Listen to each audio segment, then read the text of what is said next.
Hello అండి, అందరికీ జై Hind. Welcome back to our YouTube channel. ఈరోజు మన వీడియోలో టాపిక్ ఏంటంటే ఎస్ఎస్సి జీడీ 2024-25కి సంబంధించిన నోటిఫికేషన్లో ఎవరు అయితే పీఈటీ పిఎస్టీ క్వాలిఫై అయ్యారో వాళ్ళందరూ కూడా తెలిసిందని వెయిట్ చేస్తున్నారు మెడికల్ కోసం. మెడికల్ అన్ని అతి త్వరలో మనకు అక్టోబర్లో మెడికల్ అనేది రాబోతుంది, కండక్ట్ చేయబోతున్నారు. ఇది మాకు తెలిసిన ఇన్ఫర్మేషన్ ప్రకారం. సో చాలామంది డౌట్స్ ఉన్నాయి. అలాగే నాకు ఇన్స్టాగ్రామ్లో మెసేజ్ చేశారు, పర్సనల్ కూడా మెసేజ్ చేశారు. అన్న నేను ఎస్ఎస్సి జీడీ క్వాలిఫై అయ్యాను, డాక్యుమెంట్ కూడా నేను ఆల్రెడీ వీడియో చేశాను ముందు వీడియోలో. డాక్యుమెంట్స్తో పాటు అలాగే మెడికల్ ఎలా చేస్తారు, ఏ విధంగా కండక్ట్ చేస్తారన్న నాకు భయం అవుతుంది. టాటో ఉన్నది, అలాగే కొంచెం కాలు వంకరు ఉన్నాయి, నాకుని తీసేస్తారని చాలామంది నాకు డౌట్స్ అడిగారు.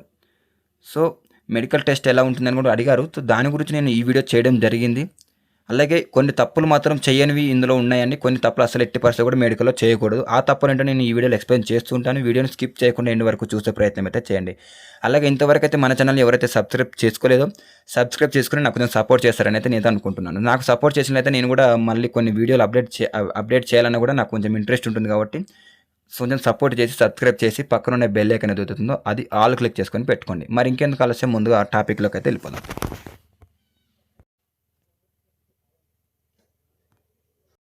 ఫస్ట్ రోజు వెళ్ళగానే మనకు అంటే మెడికల్కి వెళ్ళగానే డాక్యుమెంట్ తీసుకుంటారు. డాక్యుమెంట్స్ వెరిఫికేషన్ అయిపోగానే సీరియల్గా ఫస్ట్ అయితే మనకు బ్లడ్ తీసుకుంటారండి. మన యొక్క బ్లడ్ తీసుకుంటారు.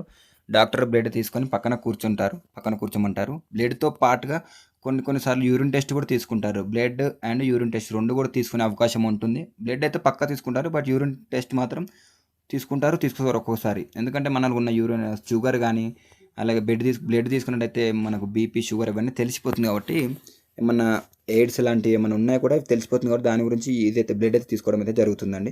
అలాగే దాంతో పాటుగా మీరు వెళ్ళగానే హైట్ కూడా చెక్ చేస్తారు. మళ్ళీ ఒకసారి హైట్ వెయిట్ ఒకసారి నార్మల్ చెక్ చేస్తారు అంతే. వాటితో ఇంపార్టెంట్ ఏముండదు అంతా, బట్ చెక్ చేస్తారు. అలాగే ఫస్ట్ వచ్చేసి బీపీ కూడా చెక్ చేస్తారండి. ఇది ఒకసారి గమనించండి. బీపీ చెక్ చేసే టైంలో ఎవరైతే బీపీ చేసే టైంలో టెన్షన్ మాత్రం పడకండి ఎట్టి పరిస్థితుల్లో. ఎందుకంటే టెన్షన్ పడితే ఏంటంటే బీపీ అనేది లోలో ఉన్నది ఇంకెక్కువ అయిపోతుంది.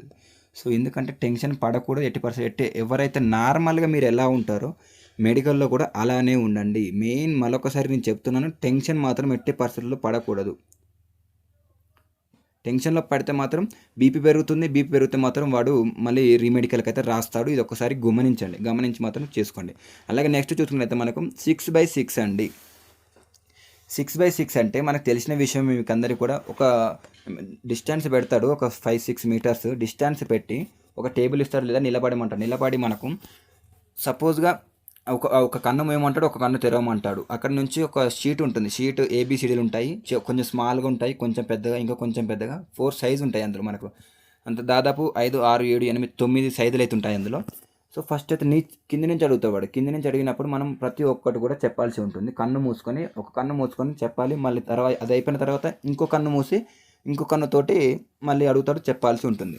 ఇది 6/6 అంటారు దీన్ని. చాలామంది 6/6లో పోతూ ఉంటారు. ఎవరికైతే కంటి చూపులో ఏమైనా ఎఫెక్ట్ ఉందో అవి డాక్టర్కి చూపించుకోండి ఇప్పటి నుండే. అలాగే మెయిన్గా అండి కలర్ బ్లైండ్నెస్లో చాలామంది రిజెక్ట్ అవుతుంటారు. ఎవరికైతే కళ్ళలో ఎఫెక్ట్ కానీ ఏమైనా ఉందో వారు కలర్ బ్లైండ్నెస్లోనే రిజెక్ట్ అయిపోతారు. సో కలర్ బ్లైండ్నెస్ అంటే ఇలా ఉంటుందండి. మనకు వాళ్ళ దగ్గర ఒక పెద్ద షీటే ఉంటుంది. ఆ షీట్ పేజీలు తిప్పుతూ ఉంటాడు. అందులో ఉన్న నెంబర్స్ కనిపిస్తున్నాయా మీరు సరే చూడండి. నెంబర్స్ కనిపిస్తున్నాయి. ఫస్ట్ వన్ వచ్చేసి 23, 36, 4, 48, 9, 15. సో ఇలా నెంబర్స్ ఉంటాయి మధ్యలో వేరే కలర్తో. ఆ కలర్ ఉన్న నెంబర్స్ అనేది వాళ్ళకు చెప్పాలన్నట్టు. నెంబర్ చూసి చెప్పాలి. వాడు పేజీ తిప్పుతూ ఉంటాడు, ఇలా చేయి చూపెడతా ఉంటాడు, ఆ నెంబర్ చెప్పాల్సి ఉంటుంది. ఇది కలర్ బ్లైండ్నెస్ అంటారు. అలాగే ఈసీజీ కూడా చెక్ చేయవచ్చు. అది ఏమైనా డౌట్స్ ఆ ఈసీజీ కూడా చెక్ చేస్తారు. బాడీ పూరా స్కాన్ చేస్తారు. బాడీ మొత్తం కూడా ఏవైతే వీపు వెనుక బాగానే ఉంటుందో ఆ బాడీ మొత్తాన్ని కూడా స్కాన్ చేస్తారు. ఏమైనా పార్ట్స్ ఏమైనా విరిగినాయా, ఏమైనా హార్ట్ బీట్ ఇవన్నీ కొట్టుకుంటేనే టైం లేదని చూస్తారు. ఇది కూడా ఒకటి. అలాగే మెయిన్ వచ్చేసి నాకునీ గురించి నాకు చాలామంది కూడా అడగడం జరిగింది. నాకునీ వచ్చేసి ఫస్ట్ ఇమేజ్లో ఉందా, ఫస్ట్ ఇమేజ్ లాగా ఉండాలి. సెకండ్ ఇమేజ్ లాగా ఎవరైతే ఉంటారో వాళ్ళు 100% రిజెక్ట్ అవుతారు. నేను వాళ్ళ డాక్టర్ దగ్గరనే వెళ్ళని అవసరం కూడా 100% నేనే చెప్తున్నాను. నాకునీ అనేది స్ట్రైట్గా ఉండాలి. అలాగే వాళ్ళు నాకునీ ఎలా చెక్ చేస్తారంటే పడుకోబెట్టగానే మన 2 కాళ్ళ దగ్గరికి పెట్టగానే మన నాకునీ ఎంత ఉందనేది తెలిసిపోతుంది క్లియర్గా. సో నాకుని ఉన్నవారు ఎవరైతే కొంచెం నాకుని ఉన్నదో వారు ఏం చేయాలంటే పడుకునే ముందు దిండు ఏదైతే ఉందో, దిండు లేదా మెత్తన అనేసి అంటారు కదా, దాన్ని కాళ్ళ మధ్యలో పెట్టుకొని పడుకోండి. అలాగే అంటే పొద్దుగాలనే ఎక్సర్సైజ్ చేసేటప్పుడు బటర్ఫ్లై లాంటి ఎక్సర్సైజ్ మాత్రం చేయండి. కొంచెం అయితే నాకుని అయితే తొలగించవచ్చు అనేసి నేను చెప్తున్నాను. అలాగే అండి, పైల్స్ ఎవరైతే ఉన్నారో పైల్స్కి సంబంధించి వాళ్ళు ఆపరేషన్ చేసుకుని ఉంటారు కదా, సో వాళ్ళు కూడా కొంచెం చాలా కేర్ఫుల్ అండి. వాళ్ళని కూడా రిజెక్ట్ చేస్తారు. పైల్స్ కూడా మేజర్గా చూస్తారు. ఓకే, పైల్స్ కూడా చూసుకోండి. అలాగే మన ప్రైవేట్ పార్ట్ కూడా చెక్ చేస్తారు. డాక్టర్ గారు ప్రైవేట్ పార్ట్ కూడా మొత్తం లోపల రూమ్లో తీసుకెళ్ళి కూడా చెక్ చేయడం అయితే జరుగుతుందండి. అలాగే మన యొక్క పళ్ళు అంటే టీత్ ఎలా ఉన్నాయో కూడా అది కూడా ఒకసారి చూస్తారు. టీత్ అలాగే చెవులలో గూబీ ఉంటుందా, ఈ గూబీని కూడా వెరీ వెరీ ఇంపార్టెంట్ అండి. చెవులలో గూబీ అలాగే పండ్లు పుచ్చిపోయిన పనులు ఉంటే మాత్రం ఒకసారి తీపించుకోండి. పళ్ళలో చాలా గ్యాప్ ఉంటే మాత్రం అంత ఫరకేం పడదండి, బట్ పుచ్చిపోయిన పన్ను ఉంటే మాత్రం తీపించుకోండి, లేదా దాన్ని క్లీన్ చేయించుకోండి. ఇంకొకటి చెవులలో గుబి ఉంటుందా, ఆ గుబి మాత్రం తీసుకొని వెళ్ళండి 100%. ఎందుకంటే వారు తెలియదు కదా, అసలు గుబి అనుకుంటాడో వాడు వేరేదో అనుకుంటాడు డాక్టర్. సో రీమెడికల్కి అయితే రాయడం అయితే జరుగుతుంది. కాబట్టి గుబి కానీ పనులకు సంబంధించిన కానీ ఇది ఒకసారి చూసుకోండి. ఇంకొక నెక్స్ట్ అండి, మెయిన్ ఇదని టాటూ అండి. టాటూ గురించి నాకు చాలామంది మెసేజ్ చేశారు. టాటూ వచ్చేసి మనకు మెయిన్గా హ్యాండ్స్కి ఉండకూడదు. బాడీలో ఎక్కడున్నా పర్లేదు, బట్ హ్యాండ్స్కి మాత్రం మెయిన్ ఉండకూడదండి. హ్యాండ్స్కి ఉంటే మాత్రం ఇప్పుడే వెంటనే తీపించుకోండి. డబ్బులు ఎంతైనా పర్లేదు, మెడికల్ గురించి తీపించుకోండి. ఎస్ఎస్సి జీడీ ఈసారి ఎవరైతే క్వాలిఫై అయ్యారో ఈవెంట్లో మెడికల్లో 100% క్వాలిఫై అయ్యారంటే జాబ్ మాత్రం మీదే అండి. జాబ్ 30% పోగొట్టుకోమాకండి. ఎవరైతే టాటూస్ ఉన్నాయో రైట్ హ్యాండ్ కానీ లెఫ్ట్ హ్యాండ్ కానీ ఉంటే తీపించుకోండి.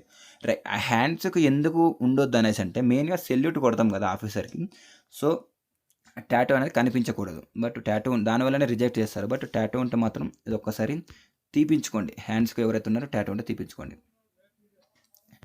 అలాగే అండి, లెగ్ చూడండి, ఎవరైతే కాళ్ళు కానీ చేయిలు కానీ విరిగి ఉంటాయో లెగ్ ఇలా స్ట్రైట్గా ఉండాలి. కొంచెం ఫ్రాక్చర్ ఉన్నా కానీ దాని యొక్క కుట్లు ఉన్న కొంచెం ఫ్రాక్చర్ ఉన్నా అతను తెలియకపోతే ఏం కాదు, బట్ మనకు దానికి కనిపిస్తుంది చూడండి, ఫ్రాక్చర్ మరక ఉంటుంది చూడండి, ఏదైతే కుట్లు వేసిన మరక కానీ అది ఉంటుంది కూడా, అది చూస్తే మాత్రం డాక్టర్ అని డౌట్ వస్తుంది. దాని గురించి స్కాన్ చేపిస్తాడు, మళ్ళీ చేయడమే జరుగుతుంది.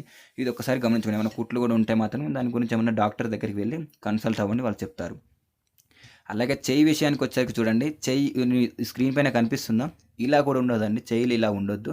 ఏదైతే ఏమంటారు ఎలర్జీ టైప్. అలాగే చెయ్యి వంకర ఉండడం కానీ, ఇవి చూడండి ఏళ్ళు వంకర ఉన్నాయి, ఎలర్జీ టైపు. చూడండి ఈ బొటన వేలు ఏదైతుందో, ఇది ఏమంటారో ఈ వేలైతుందో ఫింగర్ ప్రింట్ వేలు, సో అట్లా ఆ ఏలు అలా వంకర కూడా ఉండదు. వంకర ఉంటే మాత్రం రిజెక్ట్ చేస్తారు. ఓకే, సో ఇవన్నీ చెప్పా కదా నేను, కాళ్ళు కానీ స్ట్రైట్ కానీ, చెవులలో గూబి, ముక్కు గురించి, సరే నోరు గురించి, అదే పనుల గురించి, ఇవన్నీ నేను చెప్పినవన్నీ ప్రతి ఒక్కటి కూడా ఇంపార్టెంటే అండి.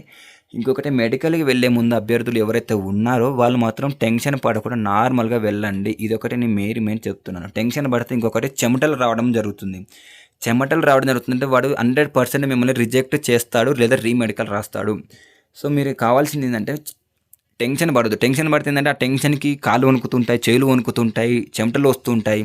సో చెమటలు దానివల్ల రావడం ఏంటంటే వాడేం చేస్తారంటే ఇతనికి ఏదో ప్రాబ్లం ఉందనేసి దాన్ని రీమెడికల్ లేదా ఏమంటారు రిజెక్ట్ చేయడం కానీ జరుగుతుంది. కాబట్టి ఎవరికైతే మెడికల్ ఏం ప్రాబ్లం లేదు, 100% మీరు పాస్ అవుతారు. ఏం డౌట్ లేకపోతే డౌట్ లేనట్టుగానే ఉండండి. టెన్షన్ మాత్రం ఎట్టి పరిస్థితుల్లో పడకండి. నేను చెప్పిన ఈ స్క్రీన్ మీద చూపెట్టినవన్నీ వెరీ వెరీ ఇంపార్టెంట్ అండి. సో ఇదండి ఈరోజు వీడియోలో. మన వీడియో కన్నా నచ్చినట్లయితే లైక్ చేయండి, షేర్ చేయండి, సబ్స్క్రైబ్ చేయడం మాత్రం మర్చిపోకండి. ఇంకేమైనా డౌట్స్ ఉన్నా కూడా నేను కింద వాట్సాప్ గ్రూప్లో లింక్ ఇస్తాను, వాట్సాప్లో జాయిన్ అవ్వండి. లేదా నేను ఇన్స్టాగ్రామ్లో, నాకు ఇన్స్టాగ్రామ్ తెలిసిందే, సోల్జర్ సందీప్ యాదవ్ అని ఉంటుంది. సో దానికి ఒకరు కూడా నాకు కన్సల్ట్ అవ్వచ్చు, నాకు మెసేజ్ చేయొచ్చు. ఏమైనా డౌట్స్ ఉంటే కూడా మెడికల్కి సంబంధించి నేను 100% రిప్లై ఇస్తాను. ఏమైనా డౌట్స్ ఉన్నా కూడా నేను క్లారిఫై చేస్తాను. ఓకే, ఎవరికైతే మెడికల్లో డౌట్ ఉందో కొంచెం క్లారిఫైగా డాక్టర్ దగ్గరికి వెళ్ళి ఒకసారి చెక్ చేయించుకోండి. ప్రీ మెడికల్ ఎవరైతే చెక్ చేస్తారో వాళ్ళ దగ్గరికి ఒకసారి చెక్ చేసుకోండి. Thank you for watching this video. జై హింద్, జై జవాన్, జై కిసాన్.